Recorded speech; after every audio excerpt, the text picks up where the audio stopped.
ইসরায়েলকে হত্যার ছক বানাচ্ছে ইরান। খামেনির রক্তের হিসাব কড়ায় গণ্ডায় বুঝে নেবে ইরান। আবারও কি আমেরিকার ফাঁদে আরব দেশগুলো? আয়াতুল্লাহ খামেনিকে হত্যার অপরাধ ক্ষমা করবে না ইরান। ইরান যুক্তরাষ্ট্রের পাল্টাপাল্টি হামলায় 9 দিনের ভাঙল যুদ্ধবিরতি। পাল্টা আক্রমণ চলছেই, মার্কিন ঘাঁটিকে ঝাঁকে ঝাঁকে হামলা করছে ইরান। এবং সর্বশেষ জানাবো আল জাজিরার বিশ্লেষণ, ক্ষমতা হারানোয় চরম ঝুঁকিতে নেতানিয়াহু। দর্শক শুনছিলেন সংবাদ শিরোনাম, এবার জানিয়ে দিব বিস্তারিত সংবাদ।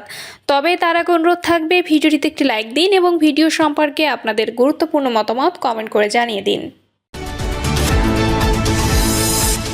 প্রতিশোধের আগুন যেন দাউ দাউ করে জ্বলছে ইরানিদের মাঝে। তবে কি আয়াতুল্লাহ আলী খামেনির হত্যায় জড়িতদের বিরুদ্ধে কড়ায় গণ্ডায় হিসাব বুঝিয়ে দিতে চলেছে তেহরান? যুদ্ধবিরতির শর্ত লঙ্ঘন করে আবারও কি ইরানের বিরুদ্ধে হামলা চালাবে ইসরায়েল? ইহুদিবাদীদের প্রতি যেন কোনোভাবেই বিশ্বাস স্থাপন করতে পারছে না তেহরান। তাই তো সম্ভাব্য যুদ্ধের জন্য সর্বোচ্চ প্রস্তুতি সেরে ফেলেছে ইরানের সামরিক বাহিনী। এর মাঝেই জানা গেছে মধ্যপ্রাচ্যের সীমানার বাইরেও থাকা যুক্তরাষ্ট্রের সামরিক স্থাপনাগুলোতে হামলা চালাতে প্রয়োজনীয় অস্ত্র তৈরি করে ফেলেছে ইরান। প্রশ্ন হলো, খামেনির রক্তের হিসাব ঠিক কিভাবে বুঝে নেবে তেহরান? ইরানের সাবেক সর্বোচ্চ ধর্মীয় নেতা আয়াতুল্লাহ আলী খামেনিকে হত্যা করে বড় ভুলই করে ফেলেছে যুক্তরাষ্ট্র ও ইসরায়েলের শাসনকর্তারা। যদিও চলতি বছরের 28 ফেব্রুয়ারির ওই হামলায় খামেনি নিহত হবার পর ইহুদিবাদীরা ভেবেছিল এর মাধ্যমেই হয়তো পতন হলো ইরানের ইসলামিক প্রজাতন্ত্রের নিয়ন্ত্রণ বলয়। কিন্তু সবাইকে চমকে দিয়ে ইরান যেমন ঘুরে দাঁড়িয়েছে, ঠিক তেমনি মধ্যপ্রাচ্যে ইহুদিবাদীদের শাসন ব্যবস্থাকেই চরম চ্যালেঞ্জের মুখে ফেলে দিতে সফল হয়েছে তেহরান। একটি নয়, দুটি নয়, পারস্য উপসাগরীয় অঞ্চলে থাকা যুক্তরাষ্ট্রের কমপক্ষে 21টি সামরিক ঘাঁটিকে মাটিতে মিশিয়ে দিয়েছে ইরানের সামরিক বাহিনী। শুধু তাই নয়, ইসরায়েলের প্রধানমন্ত্রী বেনিয়ামিন নেতানিয়াহু ও মার্কিন প্রেসিডেন্ট ডোনাল্ড ট্রাম্পের মধ্যকার সম্পর্কে দূরত্ব তৈরিতেও সফল হয়েছে তেহরান। কিন্তু এর মাধ্যমে কি খামেনির রক্তের বদলা নিয়ে ফেলেছে ইরান? কোনো চাপের কাছেই মাথা নত না করার অবস্থানে অটল ইরানিরা। তাই তো যুদ্ধবিরতি ইস্যুতে যুক্তরাষ্ট্রকে সমঝোতায় পৌঁছাতে বাধ্য করেছে তেহরান। এবার আয়াতুল্লাহ আলী খামেনির হত্যার প্রতিশোধ নেওয়ার পরিকল্পনায় যেন বিভোর হয়েছে ইরানের সরকার। তবে কি পাল্টা হামলায় নেতানিয়াহুকে হত্যার ফাঁদ বানাচ্ছে তেহরান? খামেনি হত্যাকাণ্ডের বিষয়টি কোনোদিন ভুলবে না ইরান। পাশাপাশি সেই নৃশংস কর্মকাণ্ডে জড়িতদের কোনো প্রকার ছাড় দেবে না তেহরান, এমনটি জানিয়ে ইরানের পররাষ্ট্রমন্ত্রী আব্বাস আরাকচি বলেছেন, আমাদের নেতাকে হত্যায় জড়িতদের বিরুদ্ধে প্রতিশোধ নেওয়া হবে, তাদের ক্ষমা করা হবে না। আয়াতুল্লাহ আলী খামেনির শাহাদাতকে কোনোদিন ভুলবে না ইরানিরা। 26 জুন এক প্রতিবেদনে বিষয়টি নিশ্চিত করেছে ইরানের রাষ্ট্রীয় সম্প্রচার মাধ্যম প্রেস টিভি। ইরানের সামরিক বাহিনী এখনো তাদের সমস্ত সক্ষমতা প্রকাশ করেনি, এমন হুঁশিয়ারি দিয়ে দেশটির সশস্ত্র বাহিনীর জ্যেষ্ঠ কর্মকর্তা ব্রিগেডিয়ার জেনারেল আহমদ রেজা পুরদোস্তান সম্প্রতি বলেছেন, সম্ভাব্য যুদ্ধের ময়দানে শত্রুদের মারাত্মকভাবে বিস্মিত করতে সর্বোচ্চ প্রস্তুতিতেই রয়েছে আমাদের সামরিক বাহিনী। আমরা আমাদের সামরিক সক্ষমতার উল্লেখযোগ্য অংশকে এখনো যুদ্ধের ময়দানে ব্যবহার করিনি। শত্রুদের জানিয়ে রাখতে চাই, মধ্যপ্রাচ্যের সীমানার বাইরেও নির্ভুলভাবে হামলা চালানোর চূড়ান্ত সক্ষমতা রয়েছে ইরানের, এমন অস্ত্রও রয়েছে আমাদের কাছে।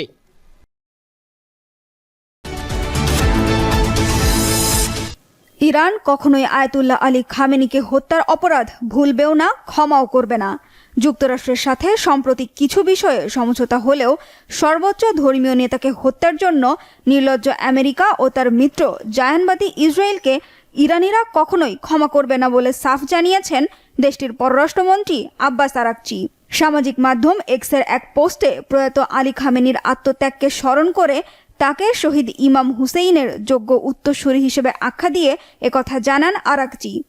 শুধু আলী খামেনিকে হত্যার অপরাধ নয়, সমঝোতা চুক্তির কোনো শর্ত লঙ্ঘনের ভুল করলেও যুক্তরাষ্ট্রকে দাঁত ভাঙা জবাব দেওয়া হবে বলে হুঁশিয়ার করেছেন সর্বোচ্চ নেতা মোস্তফা খামেনির প্রতিনিধি ইমাম মোহাম্মদ নাবি মুসাভিফার্ড।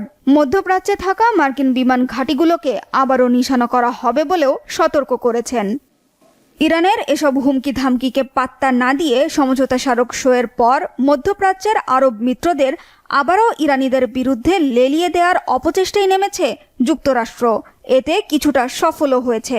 হরমুজ প্রণালীতে ইরানের টোল আদায় ও পারমাণবিক অস্ত্র তৈরির বিরুদ্ধে একমত হয়ে যুক্তরাষ্ট্রের সাথে যৌথ বিবৃতি দিয়েছে উপসাগরীয় সহযোগিতা পরিষদ গালফ কোঅপারেশন কাউন্সিল। আরব দেশগুলোর এমন বিবৃতির নিন্দা জানিয়েছে ইরান। মধ্যপ্রাচ্যে মার্কিন সামরিক উপস্থিতি অঞ্চলটির নিরাপত্তার জন্য ঝুঁকি বলে অভিযোগও করেছে ইরানের পররাষ্ট্র মন্ত্রণালয়। আর প্রাথমিক আলোচনা পর্বের শুরুতে ইরানকে যে 1200 কোটি ডলারের জব্দ করা সম্পদ ফিরিয়ে দেওয়ার চুক্তি সই হয়েছিল, ইরান সেই সম্পদ দিয়ে খুব শিগগিরই মার্কিন কৃষিপণ্য কিনবে বলে জানিয়েছেন প্রেসিডেন্ট ডোনাল্ড ট্রাম্প। যদিও ইরানের জব্দ সম্পদ ফেরত দেওয়া শুরু হয়েছে কিনা সে বিষয়ে কিছুই জানাননি মার্কিন প্রেসিডেন্ট। ইসলামিক প্রজাতন্ত্র ইরান খাদ্য সংকটে ভুগছে এবং আমরা ইরানিদের কিছু অর্থ নিয়ে তাদের জন্য প্রচুর পরিমাণে গম, সয়াবিন ও ভুট্টা কিনতে খরচ করব, আর সেই প্রক্রিয়াটি খুব শীঘ্রই শুরু হতে চলেছে। এদিকে ইরান ও আমেরিকার মধ্যে যখন সমঝোতা চলছে, তখন লেবাননের যুদ্ধবন্ধের পরিবর্তে হামলার মাত্রা আরও বাড়াচ্ছে বর্বর ইসরায়েল। শুধু তাই নয়, তেহরান ওয়াশিংটন সমঝোতা স্মারকে লেবানন সহ সব ফ্রন্টে যুদ্ধবন্ধের কথা থাকলেও লেবানন, ইরাক ও গাজার কিছু নির্ধারিত অঞ্চল থেকে ইসরায়েলি সেনাদের সরিয়ে নেওয়া হবে না বলে সাফ জানিয়েছেন খোদ ডোনাল্ড ট্রাম্পের মিত্র ইসরায়েলি প্রধানমন্ত্রী বেনিয়ামিন নেতানিয়াহু। যুদ্ধবিরতির চুক্তি টিকলো না 9 দিনও। এর মধ্যে আবারও মুখোমুখি হয়েছে ইরান যুক্তরাষ্ট্র। শুরু হয়েছে হামলা পাল্টা হামলা। হরমুজ প্রণালীতে একটি বাণিজ্যিক পণ্যবাহী জাহাজে ড্রোন হামলার অভিযোগ তুলে ইরানের বিরুদ্ধে সামরিক অভিযান চালিয়েছে যুক্তরাষ্ট্র। সেই সাথে দেশ দুটি একে অপরকে দোষারোপ করে মধ্যপ্রাচ্য জুড়ে নতুন করে বাড়াচ্ছে উত্তেজনা। আল জাজিরার প্রতিবেদনে বলা হয়, প্রথমে হরমুজ প্রণালীতে একটি বাণিজ্যিক জাহাজে ইরানের ড্রোন হামলার অভিযোগ তুলে যুক্তরাষ্ট্র। এর পরপরই ইরানের ক্ষেপণাস্ত্র ও ড্রোন সংরক্ষণাগার, পাশাপাশি উপকূলীয় রাডার স্থাপনাগুলোতে শক্তিশালী হামলা চালিয়েছে বলে জানায় মার্কিন সামরিক কার্যক্রম পরিচালনাকারী সেন্ট্রাল কমান্ড। একই সঙ্গে এই ঘটনায় কড়া বার্তা দেন মার্কিন ভাইস প্রেসিডেন্ট জেডি ভ্যান্স। সামাজিক যোগাযোগ মাধ্যম এক্সে তিনি দাবি করেন, যুদ্ধবিরতি চুক্তিতে স্বাক্ষর করেছিল ইরান, আর সেই চুক্তি মেনে চলেছে যুক্তরাষ্ট্র। তার ভাষায়, চুক্তি বাস্তবায়ন নিয়ে কোনো অভিযোগ থাকলে আলোচনার পথ খোলা ছিল, কিন্তু সহিংসতার জবাব দেওয়া হয়েছে সহিংসতার মাধ্যমেই। অন্যদিকে যুক্তরাষ্ট্রের হামলাকে যুদ্ধবিরতির স্পষ্ট লঙ্ঘন বলে অভিযোগ করেছে ইরানের ইসলামী বিপ্লবী গার্ড বাহিনী বা আইআরজিসি। তাদের দাবি, প্রতিশ্রুতি ভেঙেছে ওয়াশিংটন। এর জবাবে উপসাগরীয় অঞ্চলে মার্কিন বাহিনীর বিভিন্ন স্থাপনা লক্ষ্য করে হামলা চালিয়েছে ইরান। আইআরজিসি আরো সতর্ক করে বলেছে, ভবিষ্যতে এমন হামলার পুনরাবৃত্তি হলে তাদের প্রতিক্রিয়া হবে আরো ব্যাপক ও কঠোর। একই সুর শোনা গেছে ইরানের পার্লামেন্টের জাতীয় নিরাপত্তা কমিটির প্রধান ইব্রাহিম আজিজির বক্তব্যে। এক্সে দেওয়া পোস্টে তিনি অভিযোগ করেন, মার্কিন প্রেসিডেন্ট ডোনাল্ড ট্রাম্প আলোচনার নীতি ও যুদ্ধবিরতির প্রতি কোনো সম্মান দেখাননি। তার মতে, যুক্তরাষ্ট্রের এই হামলা যুদ্ধবিরতির বেপরোয়া লঙ্ঘনেরই শামিল। এদিকে বিবিসির প্রতিবেদনে বলা হয়েছে, বৃহস্পতিবার একমুখী হামলাকারী একটি ড্রোন কার্গো জাহাজে আঘাত হানে। এতে কেউ হতাহত না হলেও নিরাপত্তার কারণে ওই অঞ্চলে অবস্থানরত 11,000-এর বেশি নাবিককে সরিয়ে নেওয়ার প্রস্তুতি নেওয়া হয়। উল্লেখ্য, চলতি বছরের ফেব্রুয়ারির শেষ দিকে যুক্তরাষ্ট্র ও ইসরায়েলের হামলার পর ইরান কার্যত হরমুজ প্রণালীতে চলাচল সীমিত করে। পরে 17 জুন উভয় পক্ষ 14 দফা সমঝোতায় পৌঁছায়, যেখানে সংঘাত বন্ধের পাশাপাশি বাণিজ্যিক জাহাজে নিরাপদ চলাচল নিশ্চিত করার বিষয়েও সম্মতি হয়েছিল। তবে মাত্র 9 দিনের মাথায় নতুন এই হামলা পাল্টা হামলার ঘটনায় সেই সমঝোতার ভবিষ্যৎ নিয়েই আবারও দেখা দিয়েছে বড় ধরনের অনিশ্চয়তা।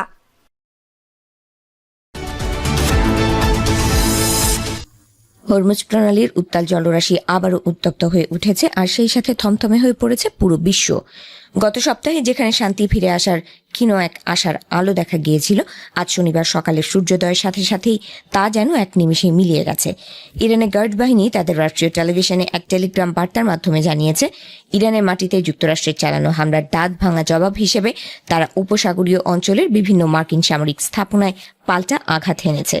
এক রক্তক্ষয়ী যুদ্ধের নতুন অধ্যায় কি তবে শুরু হতে যাচ্ছে? সেই প্রশ্নই এখন ঘুরপাক খাচ্ছে আন্তর্জাতিক বিশ্লেষকদের মনে।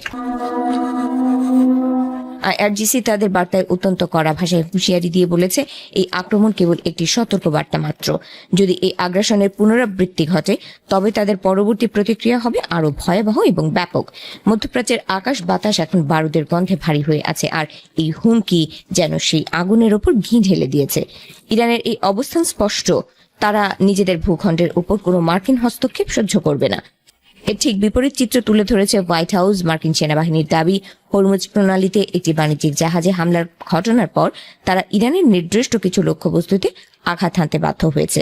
ওয়াশিংটনের অভিযোগ, এই জাহাজে হামলার পেছনে সরাসরি ইরানের হাত রয়েছে, অর্থাৎ এই দুই পক্ষই এখন একে অপরকে অপরাধী সাব্যস্ত করছে, আর এই পাল্টাপাল্টি দোষারোপের খেলায় বলি হচ্ছে বৈশ্বিক স্থিতিশীলতা। অথচ মাত্র 7 দিন আগের প্রেক্ষাপট ছিল একদমই ভিন্ন। গত সপ্তাহে যুক্তরাষ্ট্র ও ইরান একটি যুদ্ধবিরতি ও সমঝোতা স্মারকে সই করেছিল। বিশ্ববাসী তখন অন্তত এই অঞ্চলের মানুষের জানমালের নিরাপত্তার কথা ভেবে স্বস্তি নিঃশ্বাস ফেলেছিল। সবাই আশা করছিল মাসের পর মাস ধরে চলা রক্তক্ষয়ী সংঘাত হয়তো এবার থামবে। কিন্তু নতুন করে শুরু হওয়া এই উত্তেজনা সেই সমস্ত কূটনৈতিক প্রচেষ্টাকে যেন এক গভীর অনিশ্চয়তার অতল গহ্বরে ঠেলে দিয়েছে। যুক্তরাষ্ট্রের প্রেসিডেন্ট ডোনাল্ড ট্রাম্প গতকাল শুক্রবার দিনের শুরুতেই কঠোর সুর চড়িয়েছিলেন। সিঙ্গাপুরের পতাকাবাহী বাণিজ্যিক জাহাজ এভার লাভলিতে হওয়া হামলার কথা উল্লেখ করে তিনি একে গত 17 জুন স্বাক্ষরিত সমঝোতা স্মারকের বোকামিপূর্ণ লঙ্ঘন হিসেবে আখ্যায়িত করেছেন। ট্রাম্পের এমন কঠোর অবস্থান পরিস্থিতিকে আরও ঘোলাটে করে তুলেছে। এই পাল্টাপাল্টি সামরিক পদক্ষেপ কি তাহলে সমঝোতার সেই পাতলা সুতোটুকুও ছিঁড়ে ফেলল?